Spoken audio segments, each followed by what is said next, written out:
Welcome guys to my YouTube channel. In this free tutorial, I'll be teaching you how to create Instagram flyer design, alright, for a particular creative graphic designer. Alright, like somebody hired me to say, okay, create a flyer for me.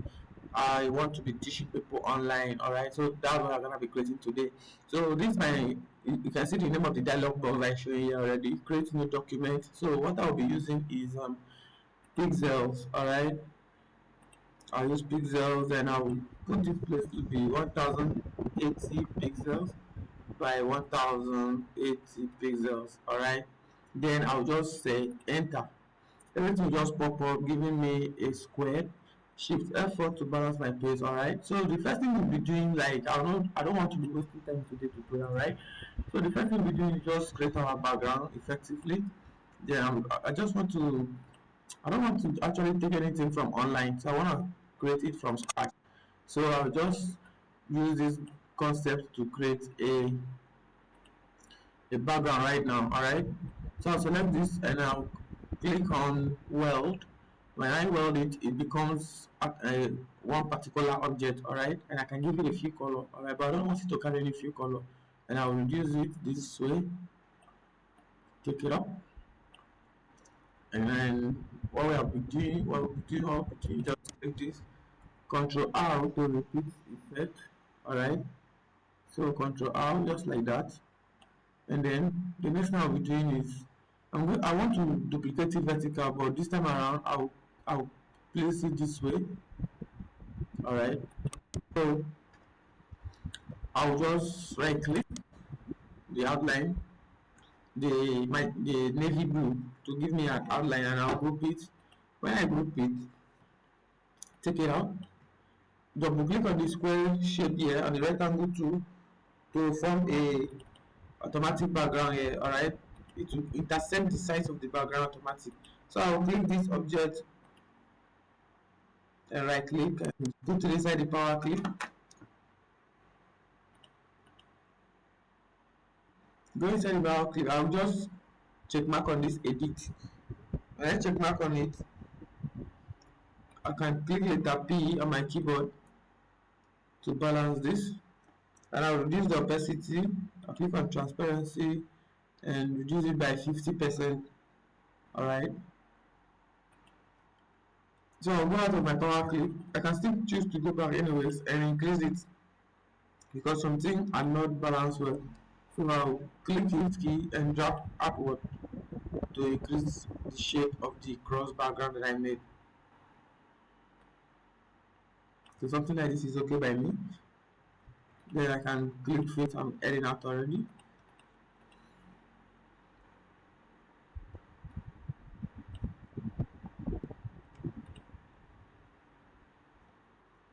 So the next thing we'll be doing here is the background color. It plain white. So I'll click the fill color here and I'll double click on this icon, this place that is here, this node. When I double click on it, it will now show me edit fill. When I want to edit the fill, I'll click the color that I want to edit. Alright, so I'll click on color viewers and then choose the color that I want. Alright, so I'll be choosing that part, that lighter part. Let me still go further and I'll click OK. Then I'll still make sure that I reduce the opacity of the, I'll still reduce opacity by 50%. Yeah, so I need something soft, not hard. Then I'll be the shape right here where I'll be adding the creative, the man that is doing the concept. Alright, so I'll drag it this way and I'll use my shape tool to round the four corners of it, just like this. Then I'll now hold my control key to round a particular place, which is this part. Okay, so this is it, and I'll reduce it. I just want to reduce it a little bit, and I can give it a full color. I can just give this one a full color right now. So another thing I'll be drawing here is another shape. I'll draw another shape like this, and I'll give it white. I'll right click on white color, use my shape tool to put on the round corner shape. Then the same thing I did to the other one, I'll just click it like this, and then I'll click on the navy blue shape and say shift page up. So the next thing we'll be bringing to our interface is the image of the creative. I'll click on download and I'll begin to scroll down. The picture shouldn't be too far from here.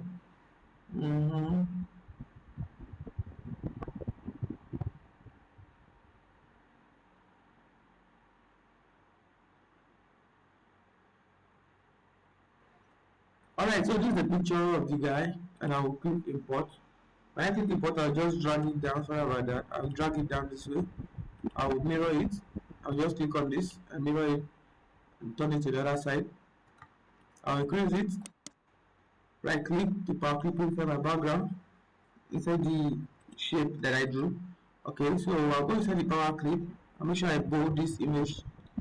At least it will be bold.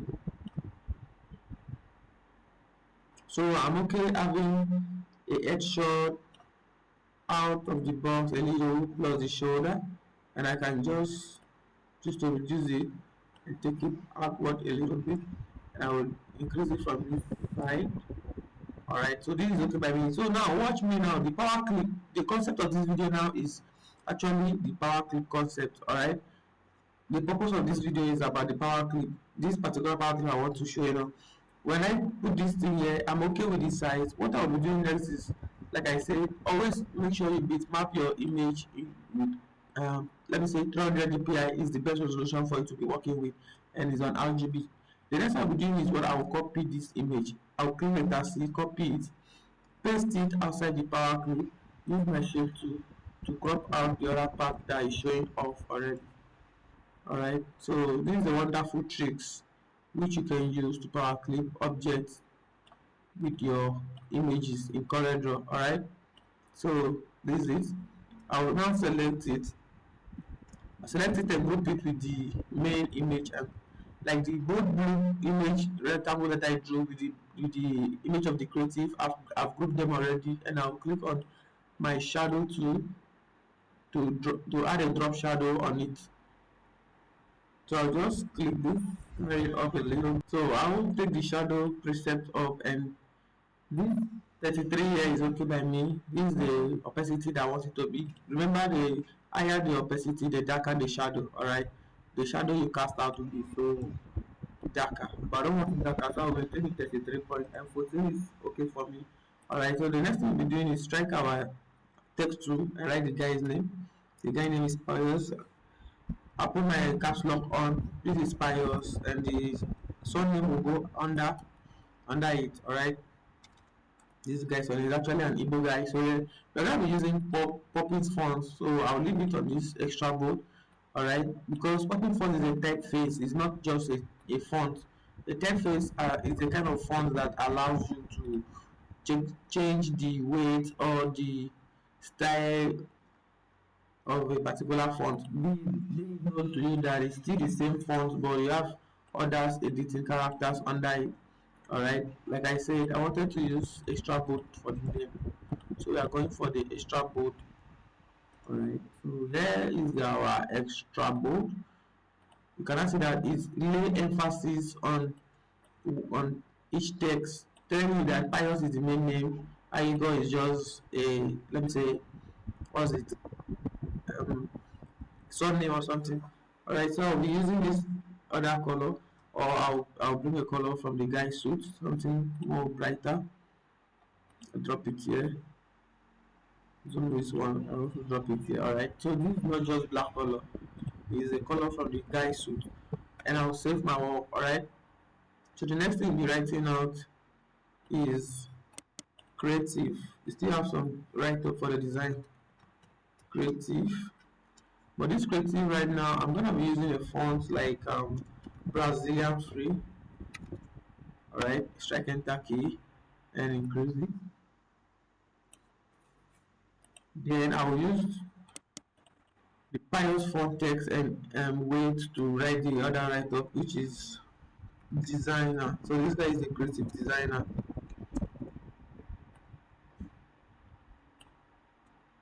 So I'm actually using left flow alignment, alright, on my design. So Since it's a creative flyer alignment, I will not just type like this and leave it. Alright, I'll just try to customize the text somehow. So I'm gonna break this text around. I'll just break it apart and click letter E and change that letter E to orange and mirror it this way. Alright, so this is a kind of creative concept I wanted to add in this particular one. So I'll increase this creative so much and I'll strike shift page up on my keyboard to bring it up, and double click on this outline pen here, choose 3 pixels, give it a white color, and then click OK. Okay, so 3 pixels is not actually okay for you. I will be using, okay, it wasn't on 3 pixels, but let me use 4 pixels actually.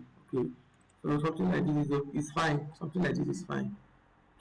Okay, so now the end of this is alright. What we'll be doing next is I'll be adding the right phone number plus 234.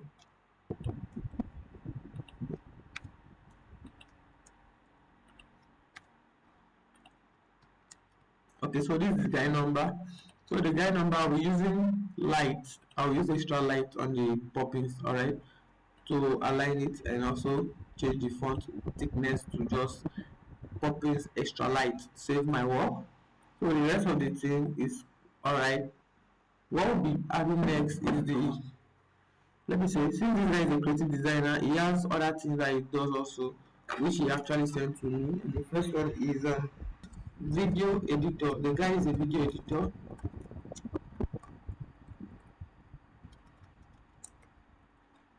So I'm using the same poppings.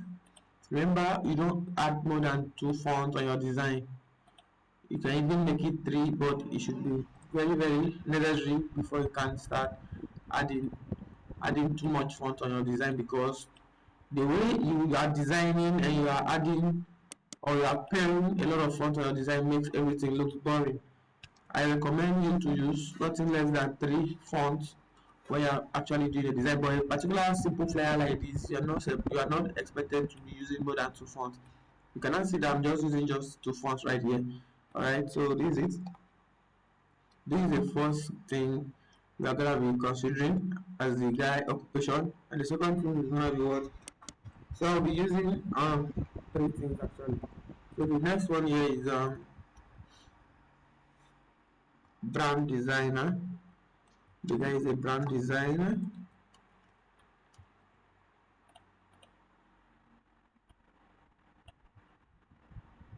And the last one is media.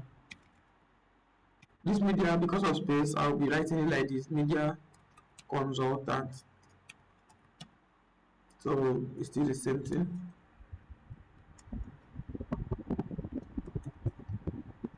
Then I'll select all of these text, align it with letter R. Alright, so no, sorry, letter L. That's left alignment.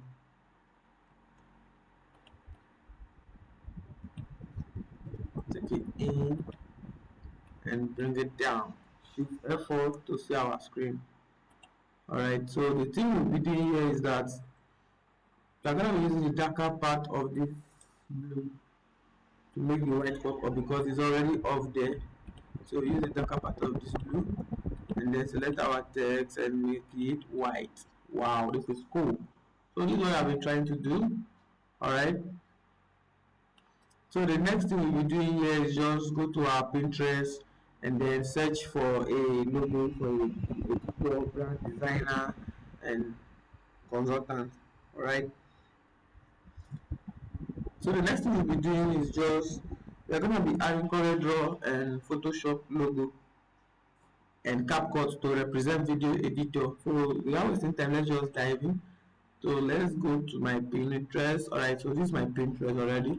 We're gonna be searching for Photoshop logo, right? So PS logo. Let me see if Pinterest understand it as PS. Okay, we have seen something. So this is PS logo. I'll just download it. When it's downloaded, I'll also download CorelDRAW, that's CTR logo. Let's watch out. Okay, not bad. I've seen this. So we also download it too. Then CapCut logo.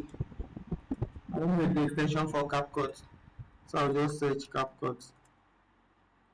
Then it's already bringing out logo. We click it. So yeah, we use this one, and then download image. We dive back to our CorelDRAW and click import. Import these three objects. Bring them in here. Bring them in. Bring them in. So all of them were supposed to be one color. Alright, so I'll just hold my control key and draw three boxes here.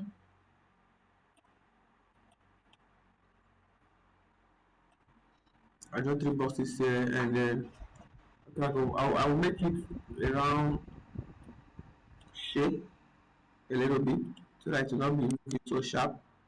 Give it a few color, and then I can choose to duplicate it. Control R. Okay, so the first thing there is I'll power click my Photoshop inside. Then alternate B, shortcut key for me to convert to curve instead of me to take my mouse up there. But what I'll be using is what grayscale. I use my grayscale. When I'm done with mapping, I'll head out of the power clip. So that's for the Photoshop logo. So I also click on this CapCut logo, convert it to curve. Sorry, convert it to grayscale. Alright, then I'll clip it inside this, just like this. Alright, then I will click it, enter the power clip to increase it more.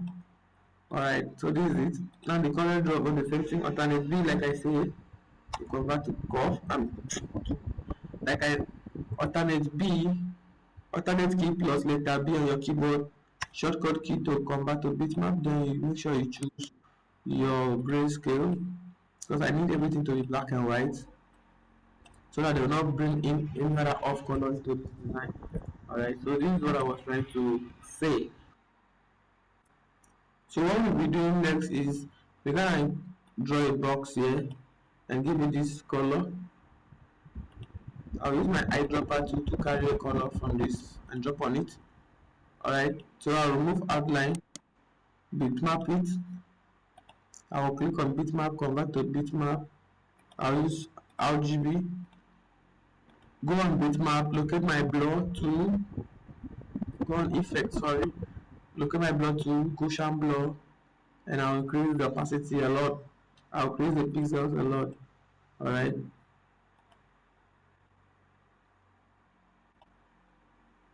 Okay, so something like this is okay. So I'll right click and power clip it inside the background, just like this. So this is it. The image I just brought inside the background now brought out a focus on the design. Okay guys, so we have come to the end of this tutorial. If you found this video helpful, subscribe to my YouTube channel is very important. Thank you so much for doing that. Like my video, you can leave your thoughts in the comment section. Alright, allow notification because I'll be dropping, it's a promise, I'll be dropping a lot of these video tutorials on my YouTube channel so that you will be the first person to be getting the insight and the free video. Thank you for watching.